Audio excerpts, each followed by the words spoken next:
Rally आज होने वाली है। पंजाब से लेकर हिमाचल प्रदेश में आज गरजते हुए आपको प्रधानमंत्री नरेंद्र मोदी नजर आएंगे। हिमाचल प्रदेश के मंडी में जहां पर पीएम मोदी की रैली होगी, तो वहीं पंजाब के गुरदासपुर में भी प्रधानमंत्री नरेंद्र मोदी नजर आएंगे।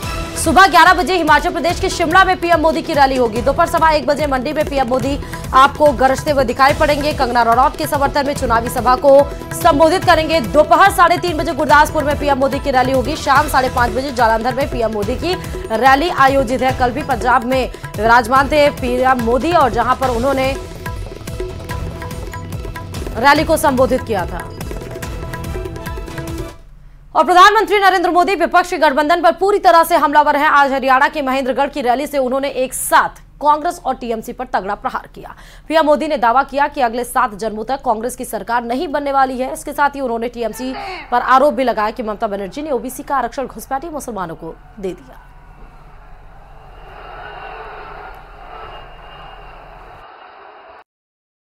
इनकी सरकार 7 जन्म में भी बनने वाली नहीं है और कांग्रेस को दिया हर वोट बेकार ही होना है।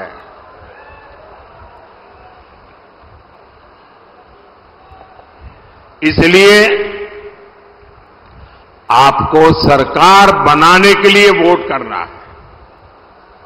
और सरकार किसकी बनने जा रही है? किसकी सरकार बनेगी? बच्चे बच्चे को पता है किसकी सरकार बनेगी। इन लोगों ने वोट बैंक के लिए देश का विभाजन करवाया।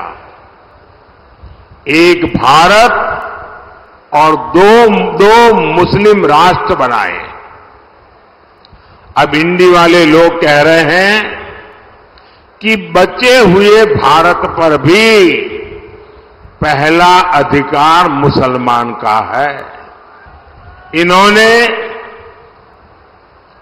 एससी, एसटी, ओबीसी इनको जो बाबा साहब आंबेडकर ने आरक्षण दिया है, भारत के संविधान ने जो आरक्षण दिया है, इसको छीन करके वे वोट जिहाद करने वाले लोगों को देना चाहते हैं। आपने कल अखबारों में देखा होगा, टीवी पर देखा होगा, सोशल मीडिया में देखा होगा, बंगाल की हाईकोर्ट का जजमेंट आया है और बंगाल में भी इंडी जमात का एससी, एसटी, ओबीसी के आरक्षण के खिलाफ उनका जो षड्यंत्र है, आरक्षण विरोधी उनकी जो मानसिकता है, उसका भंडा फूट गया है। चलिए अब बात करते हैं दिल्ली के मुख्यमंत्री आवास में आम आदमी पार्टी की राज्यसभा सांसद स्वाति मालीवाल के साथ बदसलूकी केस की, जहां पर स्वाति मालीवाल ने बहुत बड़ा पर्दाफाश किया। स्वाति मालीवाल ने आरोप लगाया है कि उनके साथ मारपीट होती रही, वो चिल्लाती रही, लेकिन घर में मौजूद होने के बावजूद केजरीवाल उनकी मदद के लिए नहीं आए। स्वाति ने कहा कि विभव ने उन्हें जान से मारने की धमकी तक दी, बदनाम करने की धमकी भी दी, लेकिन मुख्यमंत्री निवास में कोई उनकी मदद के लिए नहीं आया। क्या कुछ मसला है, देखिए इस खास रिपोर्ट में।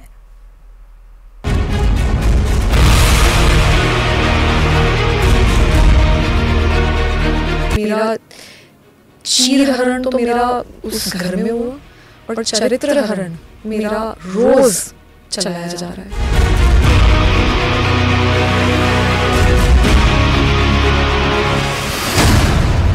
स्वाति मालीवाल बदसलूकी केस में सबसे बड़ा पर्दाफाश।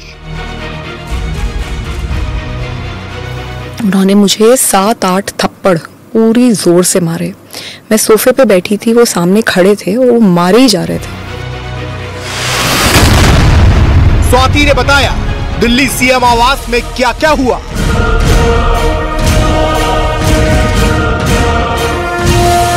क्योंकि फैक्ट ये है कि मैं ड्राइंग रूम में थी, अरविंद जी घर पे थे और मुझे बहुत बुरी तरीके से पीटा गया। मैं चीख रही थी, चिल्ला रही थी, पर कोई आया नहीं।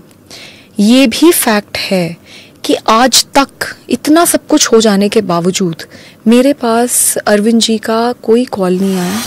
13 मई को दिल्ली के मुख्यमंत्री अरविंद केजरीवाल के आवास पर स्वाति मालीवाल के साथ किस कदर बदसलूकी की गई, कैसे एक महिला के साथ अभद्र व्यवहार किया गया, कैसे मुख्यमंत्री आवास जैसे हाई सिक्योरिटी जोन में ड्राइंग रूम के अंदर एक महिला के साथ मारपीट की गई, इस पूरी कहानी को स्वाति मालीवाल ने पहली बार कैमरे के सामने बयां किया।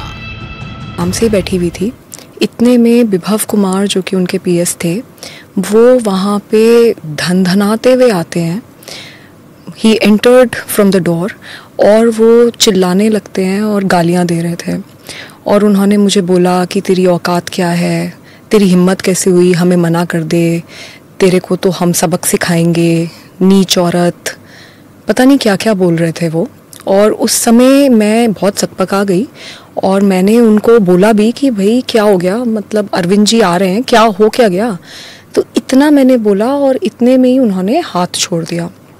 उन्होंने मुझे 7-8 थप्पड़ पूरी ज़ोर से मारे। मैं सोफे पे बैठी थी, वो सामने खड़े थे और वो मारे ही जा रहे थे। मुझे बिल्कुल समझ नहीं आया कि क्या हुआ। इतने में मैंने अपने आप को बचाने के लिए अपने पैर से उनको पुश करने की कोशिश करी। तो जब मैंने उन्हें पुश करने की कोशिश करी तो उन्होंने मेरा पैर पकड़ लिया और मुझे नीचे घसीट दिया।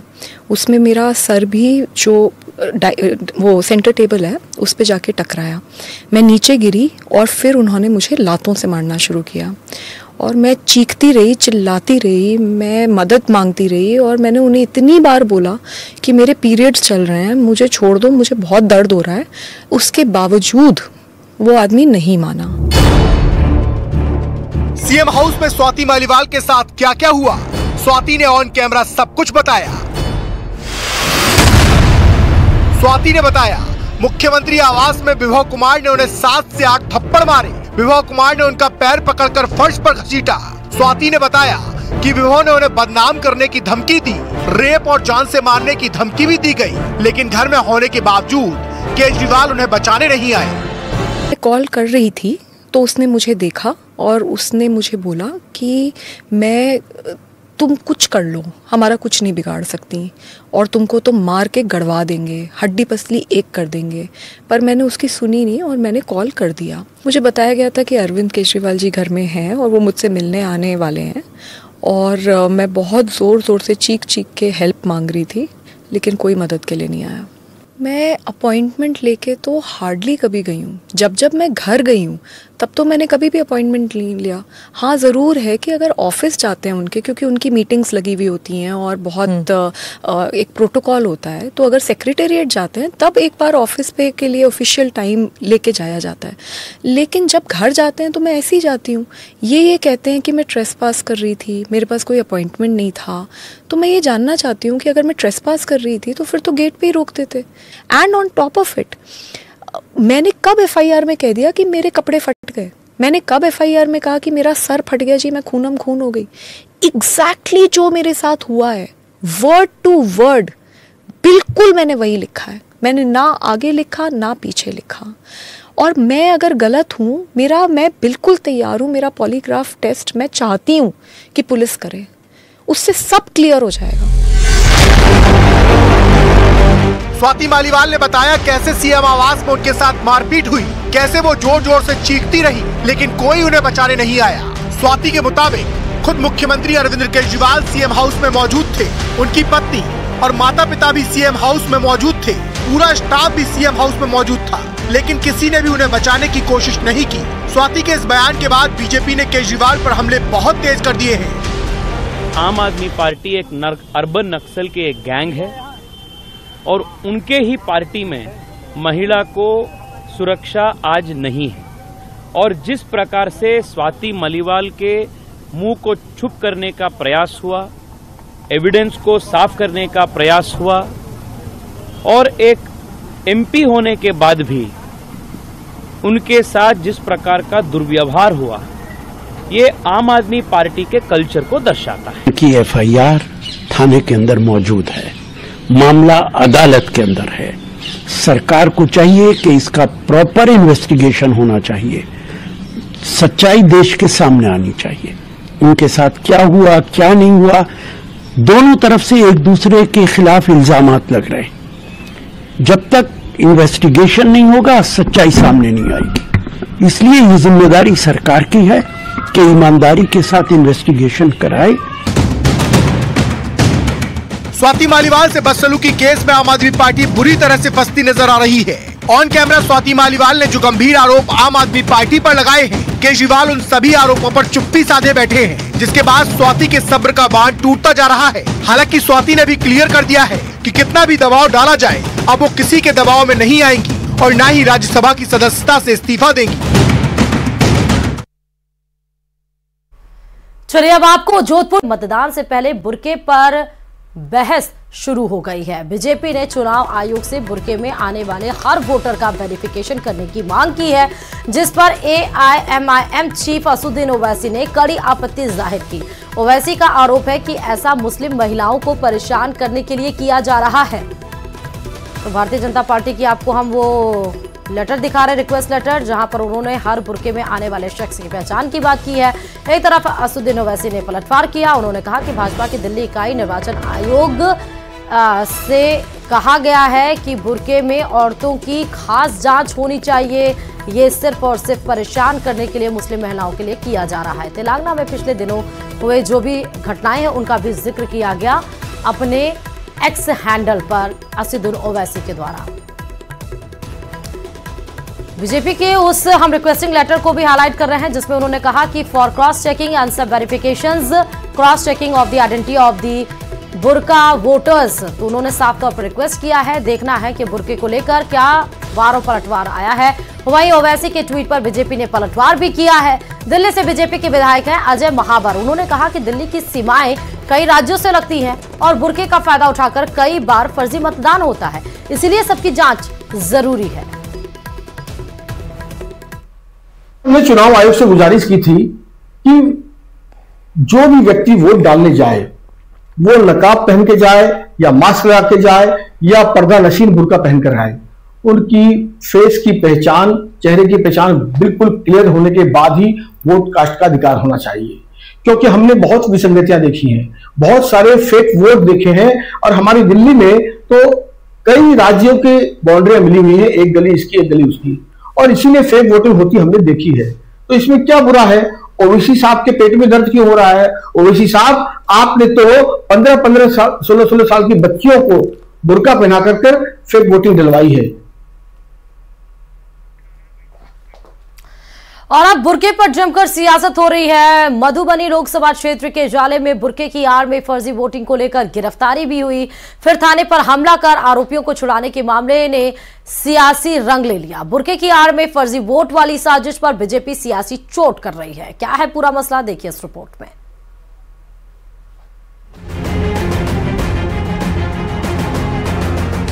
मधुबनी लोकसभा सीट पर बुर्के की आड़ में फर्जी वोटिंग के मामले में सियासत की आग भड़क चुकी है। बिहार में अब बुर्के पर जमकर सियासत हो रही है। दरभंगा के जाले में बुर्के में फर्जी वोटिंग, फिर थाने पर हमला और आरोपियों को छुड़ाने के मामले ने सियासी रंग ले लिया है। हालांकि पुलिस ने मामले में 2 आरोपी को गिरफ्तार कर लिया है, लेकिन मधुबनी से बीजेपी उम्मीदवार अशोक यादव ने बड़ी मांग कर दी है। अशोक यादव बुर्के पर लगाम लगाने की मांग कर रहे हैं। मांग करते रहे, चुनाव आयोग से मांग करते रहे कि इस पर रोक लगाया जाए, पहचाना जाए, उनको पहचाना जाए। और ये लोग बुर्के के आड़ में सभी चुनाव में, और इस चुनाव में विशेषकर जो यहाँ का मधुबनी से जो आरजेडी का प्रत्याशी था, विशेष रूप से प्लानिंग किया गया था कि बुर्के के आड़ में फर्जी मतदान कराओ। दरभंगा में बुर्का पहनकर फर्जी वोटिंग और गिरफ्तारी के मामले में सियासत सुलझ गई है। आरजेडी और बीजेपी एक दूसरे पर वार और पलटवार कर रहे हैं। देखिए, जो दरभंगा के जिले में जाले में मधुबनी लोकसभा क्षेत्र में आता है, उसमें फर्जी मतदाता के नाम पर जिस तरह से पुलिस प्रशासन वहां आम मतदाता को परेशान कर रही है, टॉर्चर कर रही है, ये दिख रहा है। इस तरह से जांच होनी चाहिए, दूध का दूध, पानी का पानी होना चाहिए। आरजेडी के गुंडे लगे हुए हैं, जिसका उदाहरण जाले है। अब बताइए, अब तो ये सामाजिक टकराव के साथ में प्रशासनिक हस्तक्षेप करके प्रशासन से भी टकरा रहे हैं। यही इनका जंगल राज है। कुछ दिन पहले गिरिराज सिंह ने भी बुर्के में वोटिंग पर सवाल उठाए थे। गिरिराज सिंह ने कहा था कि बुर्के में चेहरे की पहचान नहीं होती। जो मतदाता बूथ पे जाते हैं, बुर्का पहन के जाते हैं, वो क्या बेनकाब करना, वो झपा रहता है चेहरा, उस चेहरे को देखने का, पहचान करने का अधिकार है सभी जो पोलिंग एजेंट होते हैं उनका। दरभंगा के जाले में 3 खातूनों को बुर्के में फर्जी वोटिंग करते हुए पकड़ा गया। बुर्के की आड़ में फर्जी वोटिंग कर रहे सनाउल्लाह को भी पुलिस ने गिरफ्तार किया था, लेकिन भीड़ ने थाने पर हमला कर सबको छुड़ा लिया। पुलिस आरोपियों की गिरफ्तारी में लगी हुई है, लेकिन बुर्के में फर्जी वोट वाली साजिश पर सियासत गर्म है। न्यूज़ 18 के लिए दरभंगा से विपिन कुमार, पटना से विनीता मिश्रा की रिपोर्ट।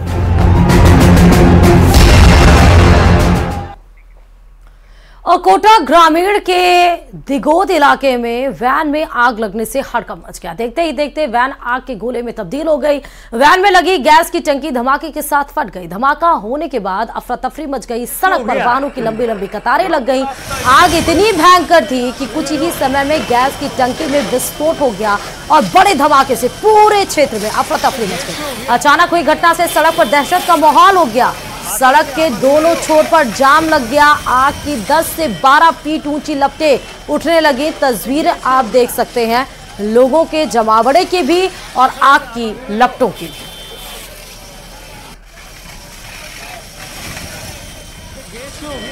तो आग का गोला कैसे बनी है ये वैन आप देख सकते हैं। और वैन में रखी गैस किट में, क्योंकि आग लगी और गैस किट तक वो आग पहुंची, गैस किट में धमाका हुआ। धमाका इतनी जोरदार था कि सड़क पर अगल बगल दोनों छोर पर लोगों की भीड़ लग गई। दमकल की गाड़ियां मौके पर पहुंची है। 10 से 12 फीट आग की लपटें उसमें दिखाई भी दे रही हैं। आग बुझाने का भरसक प्रयास जारी किया भी गया और कड़ी मशक्कत के बाद आग पर काबू पाया भी गया। लेकिन जब तक आग पर काबू पाया जाता तब तक उस वैन को आग ने अपनी आगोश में ले लिया था। और अब बात भीषण गर्मी की, और वो भी राजस्थान में, क्योंकि ये भीषण गर्मी अब जानलेवा साबित हो रही है। गर्मी ने 7 साल के रिकॉर्ड को तोड़ दिया है। बाड़मेर की अगर हम बात करें तो गर्मी का जो पारा है वो 48.8 पहुंच चुका है। वहीं सबसे ज्यादा अगर कोई 10 राज्यों के गर्म शहर में शुमार है तो वो अकेले केवल राजस्थान के 5 शहर हैं। 3 दिन कई शहरों का पारा 50 डिग्री के पार होने का भी अंदेशा जताया जा रहा है। प्रदेश में गर्मी से 8 लोगों की मौत की खबर भी अभी तक आ चुकी है।